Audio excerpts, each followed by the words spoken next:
I don't have the mental capacity to think this critically right now. And I know you're probably going to be right. And I'm not ready. I'm not ready to change my long held beliefs. I have all my biases yelling at me, and I'm pissed at Howard. Do you have a similar reaction? No.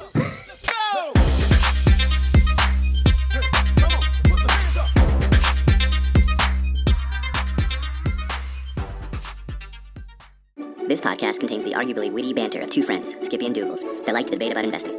The content is intended to be entertaining and for informational purposes only, not investment advice. You should do your own research and consult a financial professional before using any of the information in this podcast, and especially before investing. Yelly.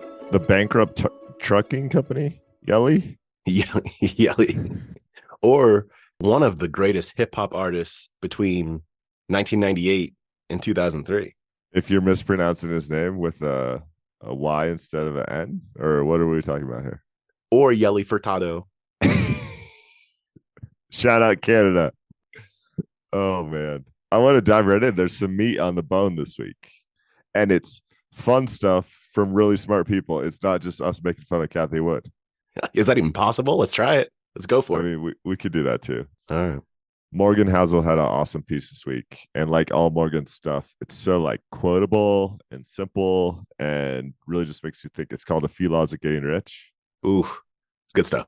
There's some really good stuff. My favorite piece, and there's like, it's like an ice cream shop. I have so many favorite things in this, but my favorite piece is when he talks about there's no way to manage wealth and kids, and he quotes Charlie. Wait, hold on. Can I pause you for a moment? Yeah. Can we step back?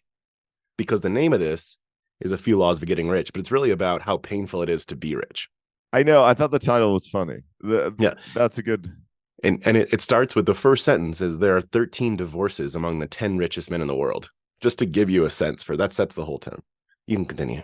Go ahead, because I love what you're about to say. Charlie Munger was once asked by one of his friends if leaving his kids a bunch of money would ruin their drive and ambition. And he said, of course it will, but you still have to do it. And the friend says, why? Because if you don't give them the money, they'll hate you. So like it's classic Charlie Munger. It's 100% true. Like, yeah, you cannot be like, no, this doesn't. I know that we're one of the richest families in the world, but you're gonna earn it all on your own. No, your kids are just in a bad spot. It's not a great place to raise kids if you're super wealthy. Yeah, he's a more curmudgeon-y and even practical version of Buffett, which is why he's worth like $2 billion and Buffett's worth whatever he's worth, like $100 billion or whatever it is, because he sells his stuff and does things as well. He also like has a yacht and like a windowless dorm, some money every now and then. Exactly. I love that one though. That one stuck out. The whole piece isn't really about. It's more about being rich and some of the pros and cons of that. So I think the way I want to handle it is not really to give an overview, but just drop a few more quotes that I thought were fun that speak to the contradictory nature of wealth, investing, you name it, that make this such an interesting topic for me and you, but also make this such an impossible topic for the majority of humans. He talks about this drive and obsession to work hard, to save, to build wealth. And then when it comes time to spend it, here's what he says. That obsession is filled by stress and anxiety. It often shows up in career ambition, aggressive investing, and type A motivation. Then once they become rich, they realize that they can't let go of the stress. It's ingrained in their identity. Like, so this one, another one that jumped off the page, I see this happen with so many people who are this drive to get whatever, and then they become the partner or the senior vice president or the C-level exec, and that's that was like the only goal they ever had spelled out in their post-college life. They get there and they don't know what to do because that's the person they are now, is their career. It's kind of a different version of, that old adage of what got you here won't get you there. Mm-hmm. And it usually when it's brought up, it's meant to represent like you had certain skill sets that allowed you to get to this title in the organization. In order to get to the next title in the organization, it's new skill sets. Like it's usually brought up that way. But I think in this context, it's also kind of like the stuff, the attributes the skill sets, the drive, all that stuff that allowed you to get wealthy is a detriment, potential detriment once you're there. I think that's also true. It's just like what allows you to build wealth is different than maintaining it in general. Yep. Like those are different things too. Yeah, the anxiety piece, I think, it feels so real. Like I could feel it when I read these words. Resonates so much with me because the retirement age folks I talk to that have a large retirement account are the ones that struggle so mightily to spend it. And the ones that have done a good job spending it don't have a large retirement account. Yeah, but exactly. It's like, guys, you got this backwards. And it's so ingrained in their being at this point that it just kind of is what it is. You're going to have these people who don't spend it and pass down a massive inheritance, but had this stress and anxiety and type A motivation and drive to get there. And I just find myself sitting back and going, were the trade-offs worth it on either side of that equation? I don't know. Life in moderation, right? Yeah. There's one in here. It's the richer you become, the less likely people around you are to tell you when you're wrong, crazy, mean, or oblivious. Amazing. Yeah. And it doesn't just go for richness. Like it comes with fame and title and, lots of other stuff. But the effort that one has to put in when they are in a position of power in order to understand their own truth is quite massive. And it's detrimental in a lot of cases. Yeah. Do you watch the show Billions? No. All right. I will. I'll pick it up for you, Doogles. I've heard it's good. It's on my list. There you go. Well, there's a scene in the most recent episode where this powerful rich guy is running for president, and he goes around to get feedback because he wants to be like an authentic guy. So he's like, I'm willing to hear the hard stuff. Yeah. So he goes around his private equity, hedge fund and gets feedback from his employees. And you can already probably say what the feedback's going to be. It's like, you're so amazing that it's intimidating. Like you intimidate me, which makes my job hard because of how great you are. Like stuff like that, which is worthless. It's so worthless. It's great though. So have you heard, when's the last time you heard Warren Buffett drop like a sick burn? Are you ready for one? Yeah, please. Buffett says that he often hears rich people talk about how dangerous welfare is for society, creating a generation of moochers relying on food stamps and unemployment benefits. But these same people are leaving their kids a lifetime of a supply of food stamps and beyond. Isn't it hilarious? It's exactly right. Exactly right. But it's a sick burn. It's like Buffett telling his rich friends, you don't know what's coming. You don't know how smart I am. Yeah.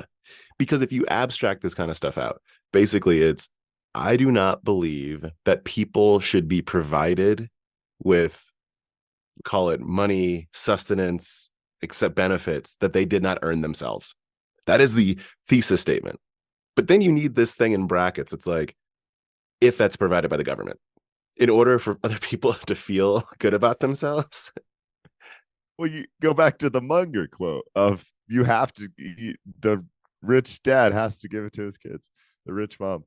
One last one, and I just think this piece is so good. I just should tell you to read it. So spending quick money that you didn't invest much time or energy into earning is the equivalent of a one-night stand. Impulsive and prone to regret. Old money wants a tax shelter. New money wants a Lambo. The other thing that is, the quicker that the wealth is made, the higher odds it came from something that will revert just as fast. There's two key pieces there. One is, if you don't work hard for it, it's easy to part ways with it, right? If this is you go back to the retirement example I've given, this is something that I grinded on for 45 years to get my retirement balance to where it is today. It's really hard to spend that money. If I lucked into some crypto Ponzi scheme and had $3 million show up overnight, those people are the perfect example. They went out and spent on Rolexes and a bunch of worthless nonsense because it's easy to part ways with because you didn't work hard to earn it. Booyakasha. I'm going to take that compounding, hard work stuff that you just talked about, all them good words, all them elements and stuffs. I'm going to take that. I'm going to parlay it into this blog post that Paul Graham put out called Superlinear Returns. Paul Graham was a co-founder of Y Combinator, the big tech accelerator that Airbnb and Dropbox and Reddit and others, like many, Stripe, like a bunch of these companies came out of. Superlinear returns. What this is about is something that you have brought up plenty of times on this pod, is that the human mind is virtually incapable of understanding exponential growth. And how oftentimes we are taught, as he states, you get what you put in. Like in school, you put in this amount of work, you get in this amount of outcome. But when you look at the world, it oftentimes is exponential, or what's stated here is superlinear. And so it breaks it down into two different types of superlinear returns, which I think is kind of a cool breakout, because I naturally just go to exponential. But he said you can reduce them to two fundamental causes. There's exponential growth and thresholds. I'm going to explain both of those in a less chitty chat. Exponential growth is probably the one that most people would think about. It's the one that I did. So this is when something compounds. Effectively, you keep getting a higher base. If something increases by the same percentage, then you end up getting an exponential curve. That one's easier for most people to understand. The second one, around thresholds, also easy to understand, actually, but it doesn't naturally come to mind for me. Thresholds is, think about this more as in a sports context. So if you have a sports context and somebody wins, it doesn't matter if you win by 1 goal or 2 goals or 3 goals or 10 goals in soccer. You win and you win. And if you keep winning, it's kind of like what the Giants, the New York Football Giants, did last season, is they kept winning these games, but they were winning them by like 2 points, 3 points, right? And so at the end, when they got to the playoffs, they got crushed because it was a bunch of nonsense. But your winning record doesn't matter there. And that's what he's saying is like threshold. It's just all you have to do is get just a little bit better. If you're running in track and you run like 1 second better, like you still win. And if you could win every time by a little bit amount. So he's saying those two things can create superlinear returns, which is the fundamental like structure that he uses to write the whole thing. So do you see the Giants game on Thursday night? I don't know why you brought this up. It's so painful.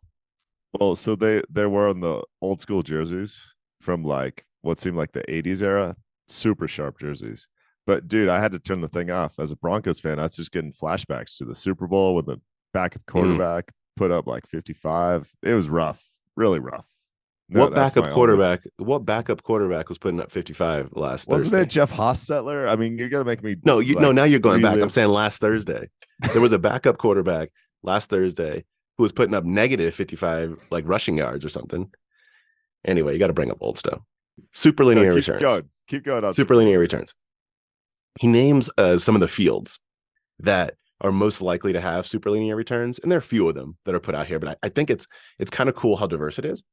Sports, politics, art, music, acting, directing, writing, math, science, starting companies, and investing. Mm-hmm. Those are fields. It wasn't meant to be a comprehensive list, but it's a set of fields that can, between exponential and thresholds, that like you can start to get your mind's eye as to what he means by superlinear there. And if you take something like acting, what he's saying is that you get these mega superstars, yep, and then you get people that are living in subsistence basically. And that's what he means. It's basically inequality in action. I mean that from a like literal definition standpoint, yeah, not from a judgment call standpoint. Because power laws is driving exactly.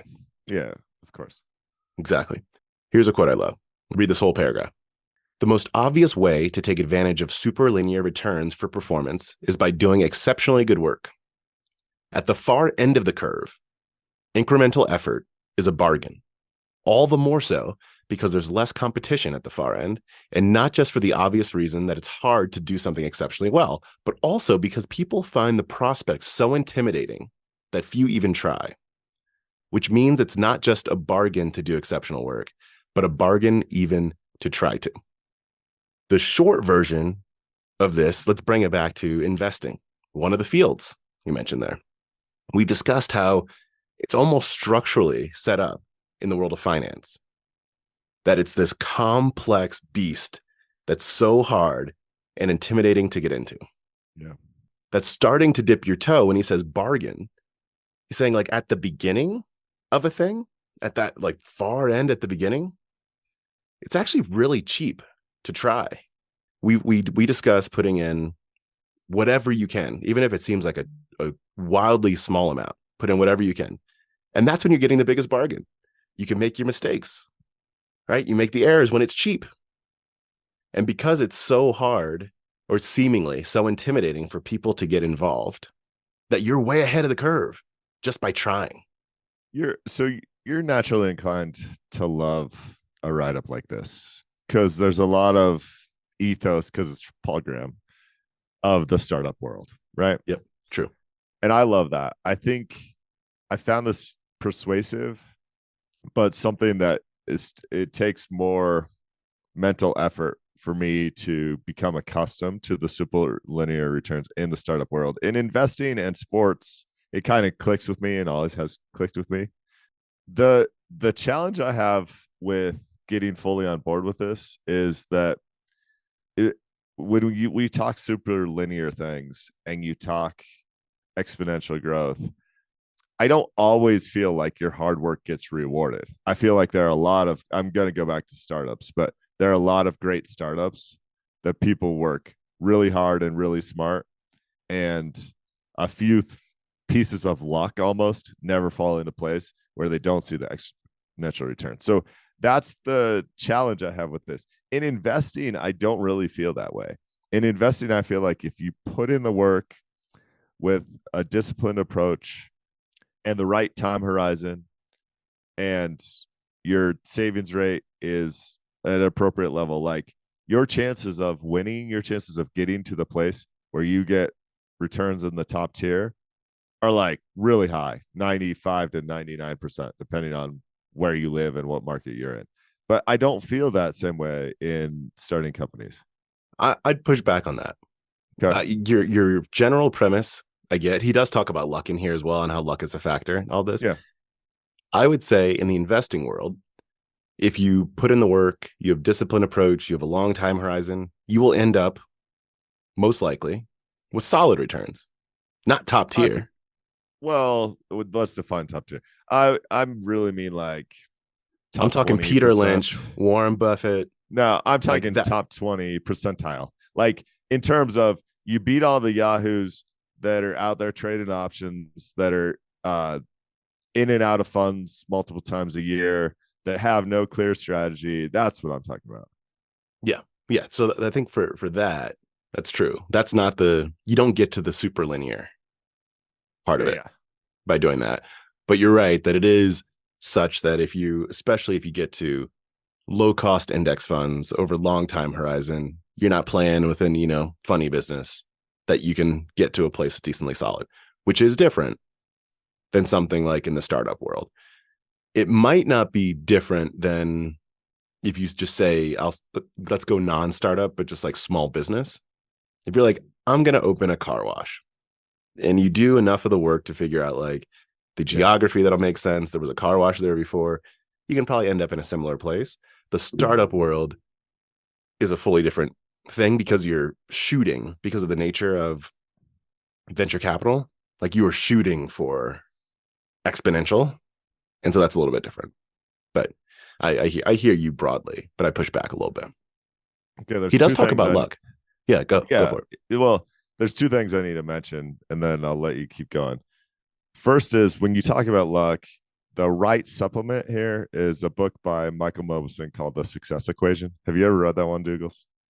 Can't remember. I've read a couple of his books, and I don't think I've read that one though. So it's untangling skill and luck in business, sports, and investing. And what's so great is he just did the analysis. The easiest thing to talk about here is sports and what factor luck plays in determining outcomes. And so the headline is like, in hockey, there's a lot more luck, bounce of the puck type activities that determine the outcome and actually who wins the Stanley Cup than there is in basketball, where if you have the two best basketball players in the world, like your chances of winning a 7-game series get pretty great. So basketball is driven by skill, hockey's driven by skill and luck. And he breaks it all down for you. Is really awesome. So that could be a good supplement. And I forgot my second point. So keep talking. Where he talks about luck in here is he says it's one thing that you need. He says it unequivocally. luck is a factor in all of this, and even more of a factor when you're on your own as a part of, he says, rather than being a part of an organization, but I'd even abstract that out and saying like a part of a system. Like if Yeah. you're doing it as an individual, as opposed to being a part of a system, then luck becomes an even bigger factor, because it's just like if you buy one stock versus buying an index, luck is a bigger factor because so many things can come into play to throw off one stock. So he does pull luck out of there. And the thing that he mentions there, he says that the solution is to take multiple shots, because if you have the skill side, the discipline side, all of that, then the more at bats effectively that you get, the more likely that luck will fall in your favor at some point. Which he sounds like a guy that has worked with startups his whole life, that has invested. Yes. I mean, this is this is a playbook for like venture investing. Yeah. It is. I liked it. It didn't blow me away, but I liked it. I think he's someone worth paying attention to and like respecting their thoughts. I think it's all the stuff. All right, what you got next? The highlight of the show for me, my boy Howard Marks. Oof. For those who don't know, Howard Marks wrote a book called The Most Important Thing. Great book. Love it So every good. time I read it. Try and read it once a year. Spoiler alert, the most important thing is not one thing. It's like 27 things. And I kind of love that he had the hubris to do that. And it also kind of drives me crazy. Howard Marks is a person who every time he writes his memo, which he writes multiple times a year. Is it quarterly, Doogles? There's no like set cadence, I don't think. He just writes Okay. them sometimes. And sometimes he writes them only for investors in his firm. Yeah. Then sometimes he writes them publicly. So every time I read or listen to one of these things, I mean, you can get the podcast. That's how much of a big deal this is. It always makes me mad at how smart he is. I always like, I'm apparently a jealous person or something. It makes me angry at how smart he is. But I got really angry about 18 months ago. We talked about it on the show. He wrote this memo sometime in 2021 that was like, maybe this time really is different and growth investing is the way to go. And I was just screaming at Howard, and I'm still frustrated about that. Was that the one where he was talking to his son?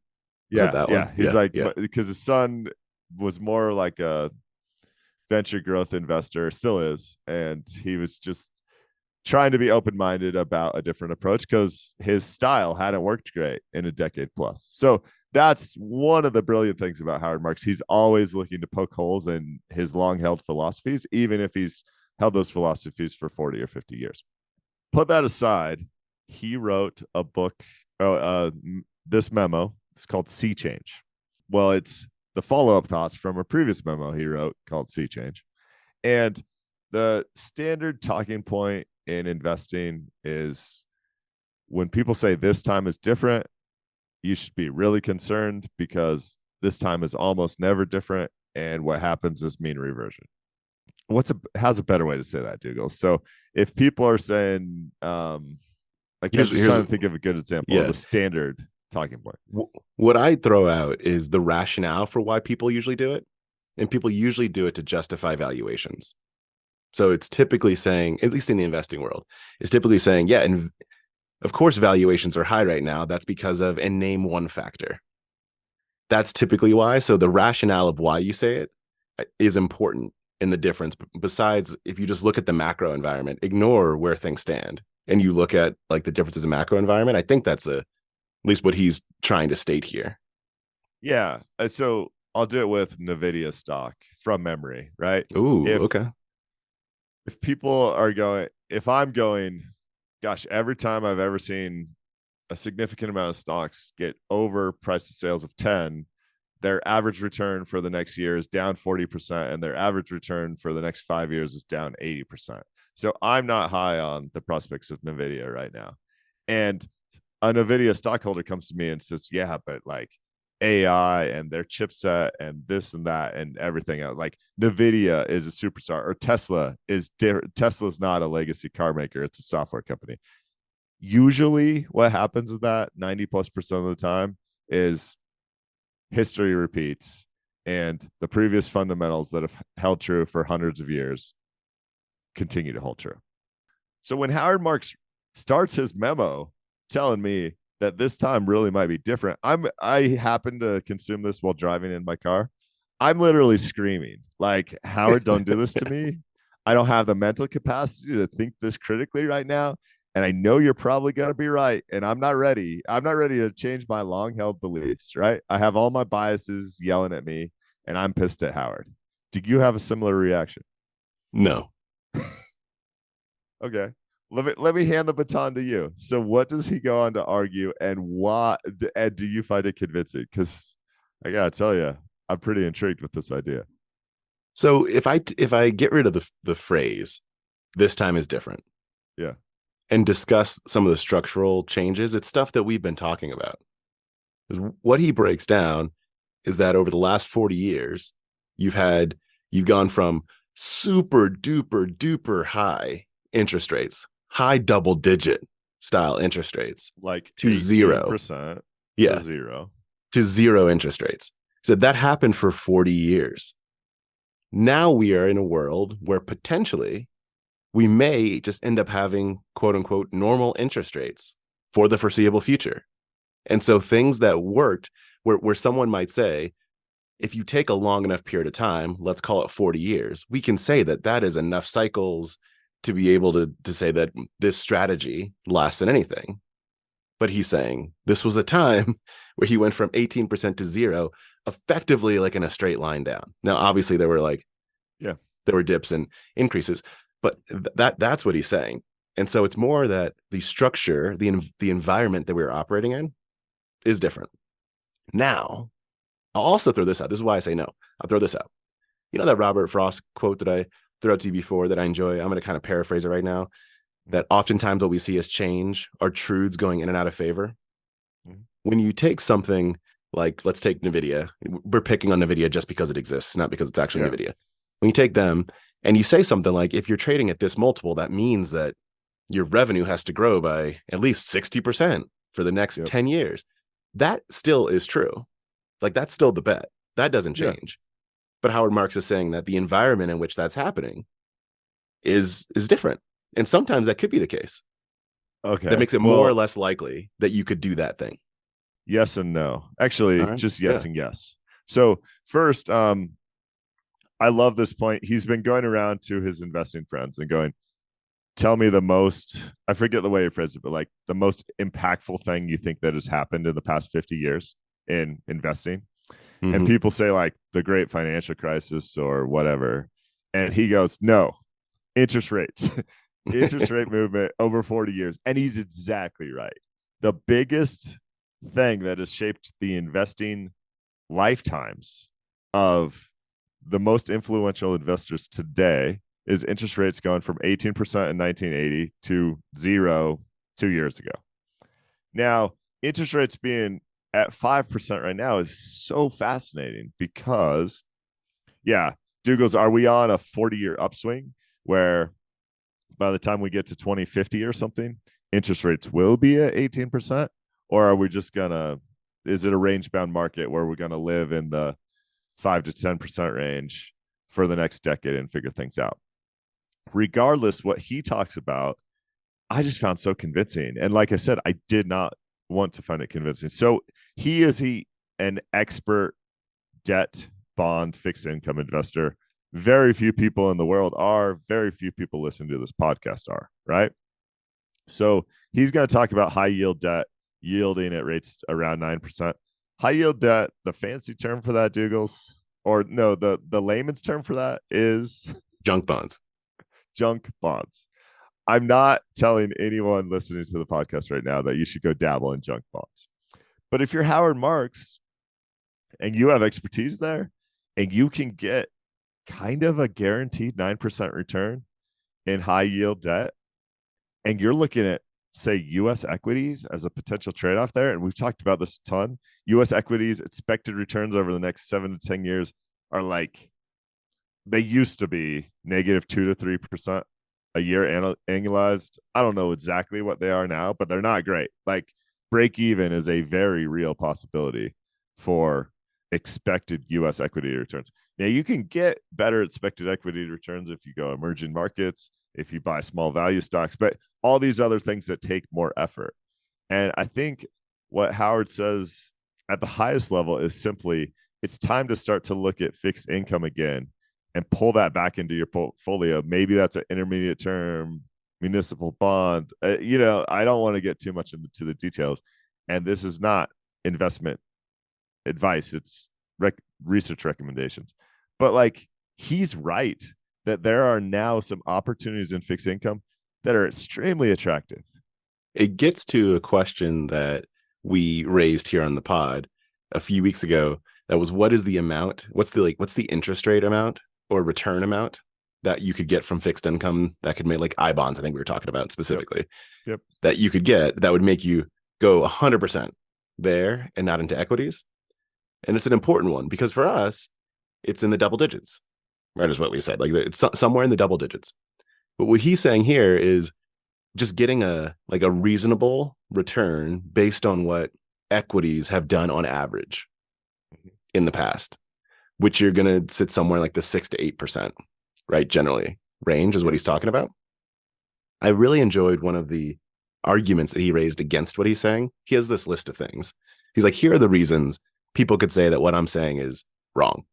One of them he raised is that credit instruments don't have much potential for appreciation. I think this is important. Well, his argument to his pushback on this, I think, is an important point. And what he means by that is he's like, yeah, if I say, like, if you buy a bond and that bond pays 8% and you hold it to maturity, you're going to get 8%. Like that is what you're going to get. Whereas you could buy, because we're in junk bond land, unless the company goes bankrupt. But yes, yeah. Assuming that you can hold it to maturity, so the company is around, they can make their payments. Yeah, you're right. You're absolutely right. Saying, but if you buy an equity, that thing could go up 500%. It could also go down to 0, but you have unlimited upside. So saying, yeah, you lose that. And I love this. There's no denying this, but it should be borne in mind that the downside risk here consists of the opportunity cost of returns foregone, not failing to achieve the return one sought. And that's important.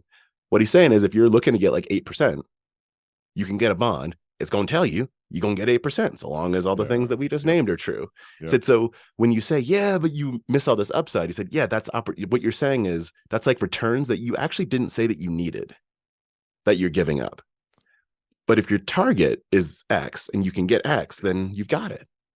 So let's do a thought experiment. I don't know that I can articulate this well on the podcast, but I'm going to try. I go today and I buy a 12-month bond at 8% for $100, which means in 12 months, I'm going to get $108, right? Current interest rate environment. Let's call. Go ahead. Yeah. Let's call that That's simple math. Simple math. Yeah. Let's say the 10 years at 5%. Okay. Yeah. So I bought this payment stream for $108 12 months from now.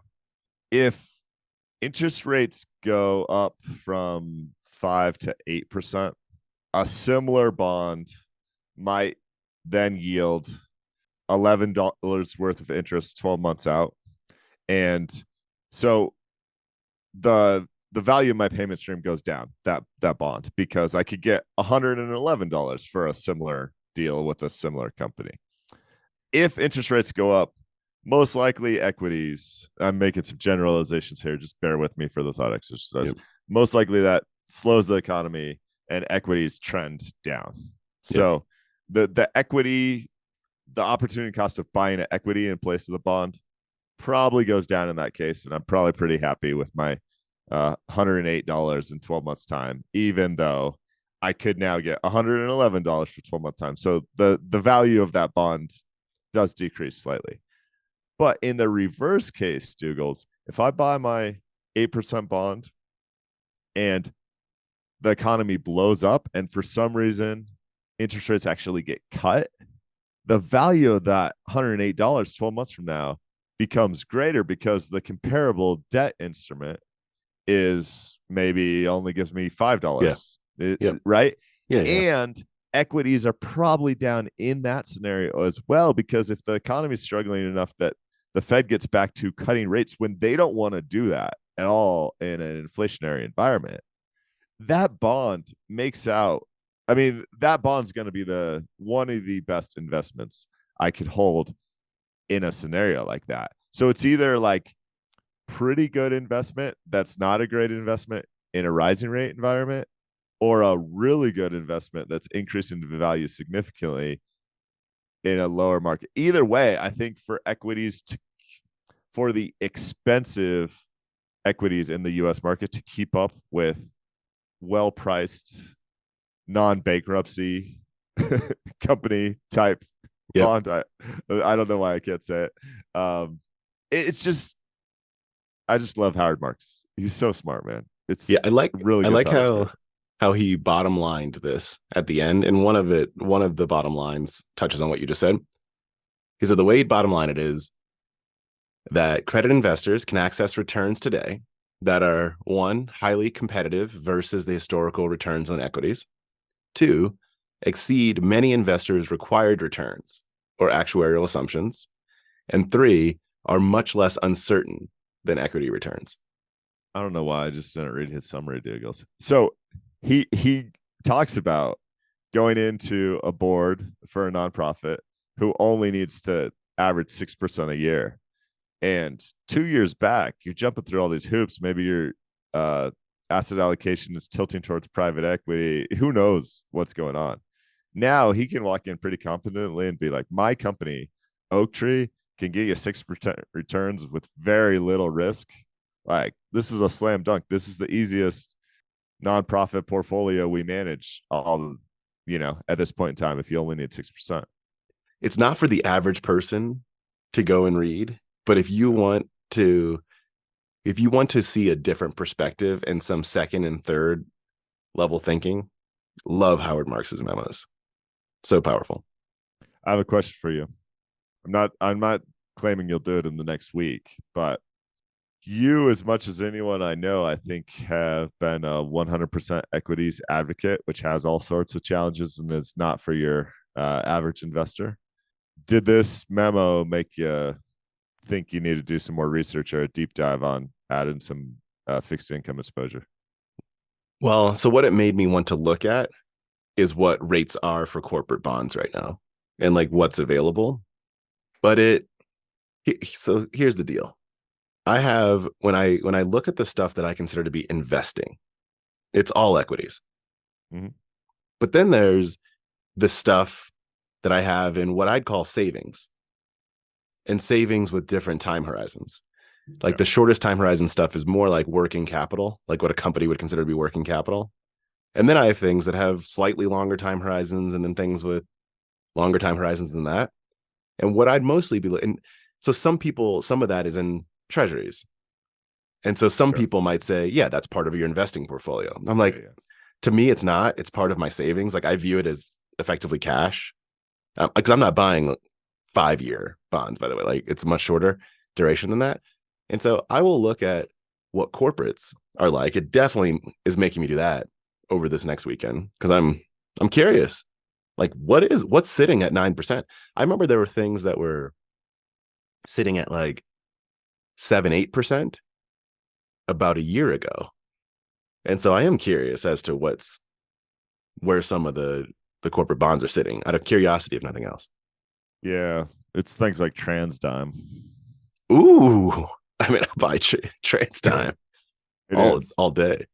Are you looking right now? You gotta have fun with that. That was the name I saw this week when I was doing some of this research, but I forget the interest rate on that coupon. But it was in one of these ETFs that was aggregating different corporate bonds, which I would argue is, I mean, my favorite thing if I'm investing in debt would be to have Howard Marks do it for me. But that's not quite realistic. The other approach I'd advocate for strongly is great diversification. So if one or two of these bonds go up, I wouldn't want to buy the B-rated individual company stuff. I don't know. I mean, I'll look, but if I just take what he's doing, I may shift 100% of my portfolio. If I see AMC bonds paying anything above 7%, getting everything. If I could just give it to their CEO, just his debt alone, his pantsless debt, I would do it. Guys, Doogles is joking. Don't touch any AMC debt of any kind because it's going to zero. Whew. That was a meaty one. Okay. That was very meaty. What's in your fishbowl? I'm going to hit on two parts of one company. They're unrelated pieces of news, but I'm going to put it together because they're both about Microsoft. So, two things that came across my desk this week with Microsoft. One is I didn't realize how acquisitive Microsoft had been. Acquisitive being they've bought a whole bunch of companies. There was this Wall Street Journal piece called Microsoft Activision Buy Extends Nadella's Decade of Deals. Nadella is their CEO. This is a super quick hit. This said, since he's been in charge, so Nadella took over as CEO 2014, he struck more than 326 deals worth over $170 billion. Wow. Some of the notables here are LinkedIn for 26 billion, Nuance Communications for 16 billion, ZeniMax, which is a video game company, ZeniMax Media for 7.5 billion. And now you've got Activision for about 70 billion. Wow. I hadn't realized it, right? And so just about a decade. So that's one thing. The other thing that came across my desk, which is a follow-up to something that's been going on for a while, is Microsoft owes a whole bunch of taxes, allegedly. Allegedly. And yeah, allegedly. Who knows if this is true or not? But what I love about this, so big companies like Microsoft owing taxes or trying to have stuff overseas is like not new or novel.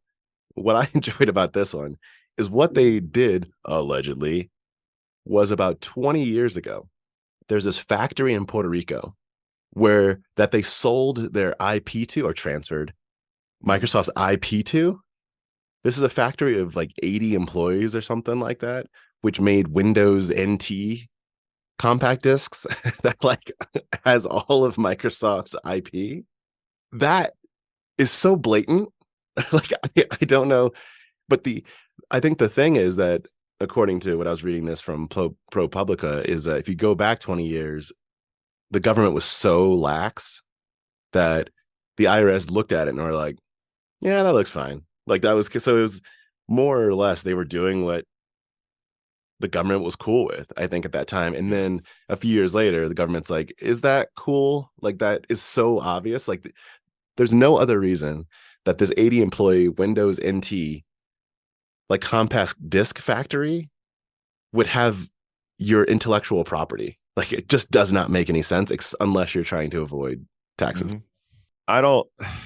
That's a really tough one. I don't know that what's fair because different political regimes had different attitudes towards some of that. And Microsoft's tax return should get as much scrutiny as anyone else's. I mean, that's one of the largest companies in the world. It has been for decades.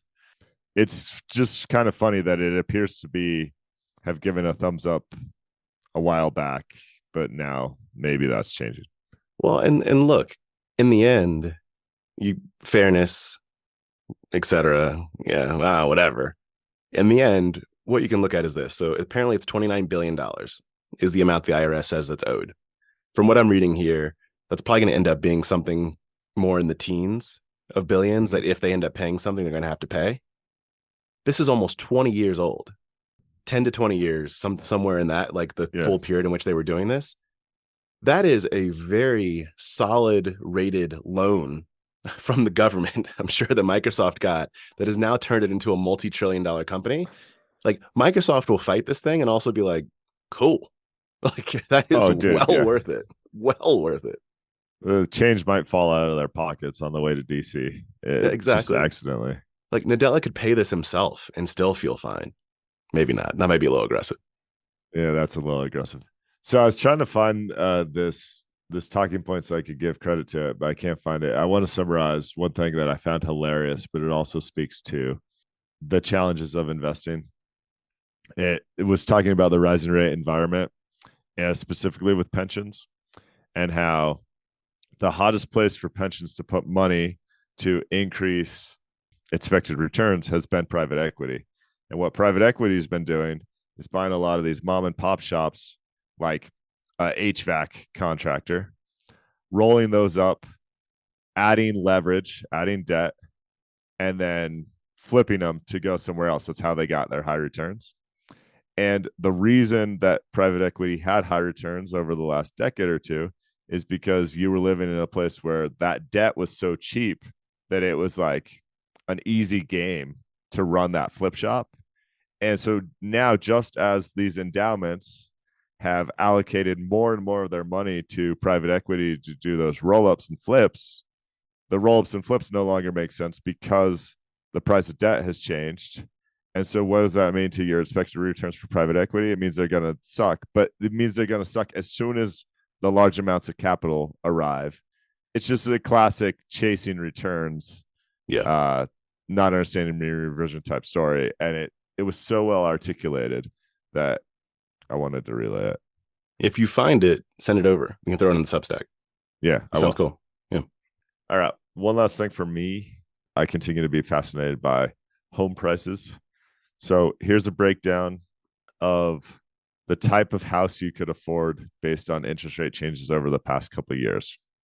At a 3% mortgage, if you could afford a $1.2 million house, that's about a $5,000 a month payment.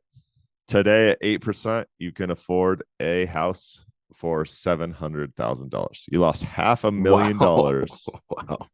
$500,000 in purchasing power to still have a $5,000 month payment.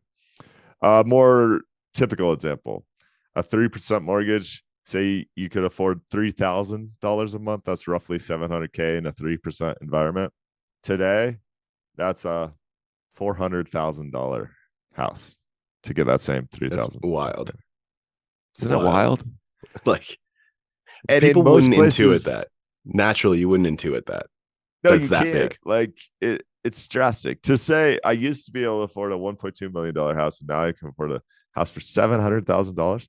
Now, what happens here is people creep their confirmation bias of when they were looking at homes for 1.2 million kind of stays there, and then they become house poor because they end up with a mortgage payment that's like $6,000 or $7,000 a month when what they can truly afford is probably $5,000 a month. But what hasn't happened yet is prices haven't really come down. Part of that's because there's not much supply. But like, I've been saying this for months now. Something has to change because wages are not climbing. To give you an example of the $1.2 million purchase price at 3% is a $5,000 a month mortgage. It's almost $9,000 a month if you at an 8% rate. Yeah. So like people are making $3,000 a month more in the past 2 years. No, and part of the inventory point is something we hit on, I think maybe even a few months ago. It was around we don't know how this is going to play out, but one of the concepts that we threw out is that, and I saw something about this, I think actually this morning, I may have also seen something come across like this, is how Gen Xers are as house rich, like their home equity is like the highest it's ever been. Yeah. And they're also cash poor. And when you put those two things together, now I didn't see like the specific numbers on the cash poor and like how they calculated that this morning, but just if you take it conceptually and play it out, one of the places that gets to is at some point with student loan payments coming back, credit card debt being up, you need cash. How do you get it? Yeah. You might have to sell your house. But they're resistant because selling your house right now is, especially if you're planning on buying another one, is like it's expensive to end up doing that. So crazy talk here. So here's another way to look at the same rate movement from John Burns Research and Consulting. So they looked at the number of households that would qualify to buy a home, $400,000 home. And in a 3% environment, that's 50 million households in America. At a 7% environment, that's only 27 million households. And at an 8% environment, it's only 22 million households.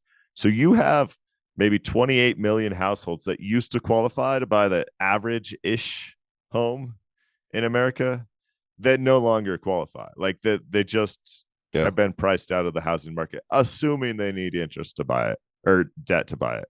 And most do. Which for that many households, you do. Yeah. Yeah. There's so many variables that are sitting out there right now. It's a fascinating time in like a intellectually fascinating way, and also just as a participant in the economy way. I don't know what to do exactly when it comes to being with my economic hat on. Listen, I didn't even bring it. I didn't even bring all the credit card stats. Delinquencies are up. Carrying costs for like Discover credit cards way up. I mean, it looks bleak out there for the U.S. consumer as it continues to look bleak out there, I should say. Yeah. To all the best to all of us. May the odds be ever in our favor. That's great. Thanks for listening this week, guys. Please review and share the show with a friend. Hit skippydoogles.com for all things Skippy Doogles. skippydoogles@gmail.com for listener mail. Peace.